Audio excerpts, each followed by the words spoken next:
21 февраля средневзвешенный курс таджикского сомони к доллару США составил 10,68 сомони к $1. Курс сомони к рублю составил 0,14 сомони за 1 рубль. Курс сомони к евро составил 11,41 сомони за 1 евро. Средние курсы продажи наличной иностранной валюты в кредитных организациях Таджикистана составляет 1 доллар США от 10,6838 до 10,82 сомони, 1 евро от 11,4146 до 11,60 сомони, 1 российский рубль от 0,1448 до 0,1475 сомони. Процесс плавного обесценивания таджикской валюты по отношению к американскому доллару продолжится во второй декаде текущего месяца. Согласно официальному курсу Национального банка Таджикистана, сомони с 10 февраля до сегодняшнего дня уже подешевел к доллару почти на 3%, с 10,38 сомони до 10,68 сомони.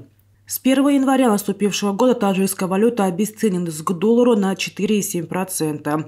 Также сомони обесценился к двум другим резервным валютам мира – это евро и юань, которые с 2022 года включены в структуру золотовалютных запасов Таджикистана. Между тем, российский же рубль после небольшого обесценивания к таджикской валюте в течение первой декады февраля вернулся на январские позиции. Мировые цены на нефть во вторник утром опускаются на 1% и более, в то время как инвесторы оценивают перспективы дальнейшей монетарной политики Федеральной резервной системы США. Цена на нефть марки Brent составила $83.16 за баррель, марки ВТИ $76.62 за баррель.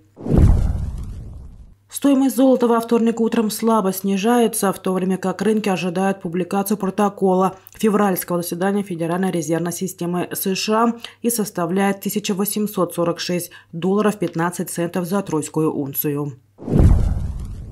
Внешний торговый оборот Таджикистана в январе 2023 года составил $505 миллионов, что на 12,5% меньше по сравнению с этим же месяцем 2022 года, сообщает об этом агентство по статистике при президенте страны.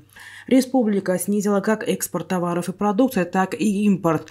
Вывоз продукции страны сложился на сумму $120 миллионов, что на 10,8% меньше января прошлого года.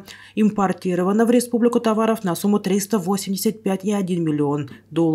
Это на 13,1% меньше, чем в январе 2022 года. Дефицит торгового баланса составил $265 миллионов. Республика в первом месяце этого года имела торговые отношения с 86 странами мира. Казахстан передал Таджикистану 5000 тонн мазута в виде гуманитарной помощи. Церемония официальной передачи данной партии гумпомощи состоялась сегодня, 21 февраля, в Душанбе. Посол Казахстана в Таджикистане Валихан Туриханов передал сертификат на 5000 тонн мазута директору агентства по государственным материальным резервам при правительстве Республики Таджикистан Нуру Ахмаду Ахмадзода. В своем выступлении посол Казахстана отметил, что в соответствии с поручением президента Республики Казахстан Касым-Жомарта Токаева принято решение оказать Республике Таджикистан гуманитарную помощь на сумму 860 миллионов 805 тысяч тенге. Это около $1,8 миллионов. В целях стабильного функционирования важных энергетических объектов страны. Общий объем поставленной казахстанской стороной гуманитарной помощи Таджикистану в денежном эквиваленте, начиная с 2006 года, превысил $44 миллиона, сообщает об этом посольство Казахстана в Таджикистане. На узбекско-египетском бизнес-форуме, прошедшем в Каире, было подписано 20 соглашений на сумму $1,6 миллиардов. Об этом сообщил президент Узбекистана Шавкат Мирзиёев на встрече с руководителями ведущих компаний Египта, передает пресс-служба узбекского лидера. Встреча прошла в Каире, куда Мирзиёев прибыл 20 февраля с официальным визитом.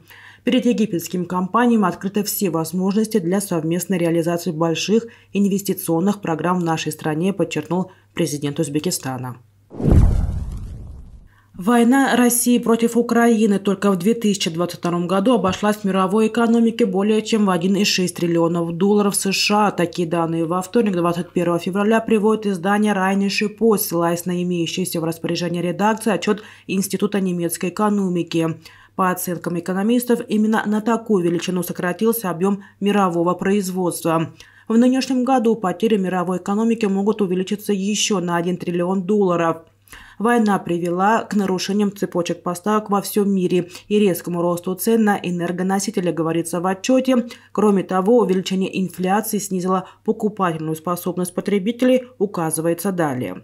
Эксперты Института немецкой экономики взяли за основу расчетов осенние прогнозы Международного валютного фонда. При этом абсолютные потери в 2023 году могут быть ниже показателей предыдущего года, допускают экономисты, ожидая, что напряжение на мировых товарных и энергетических рынках снизится.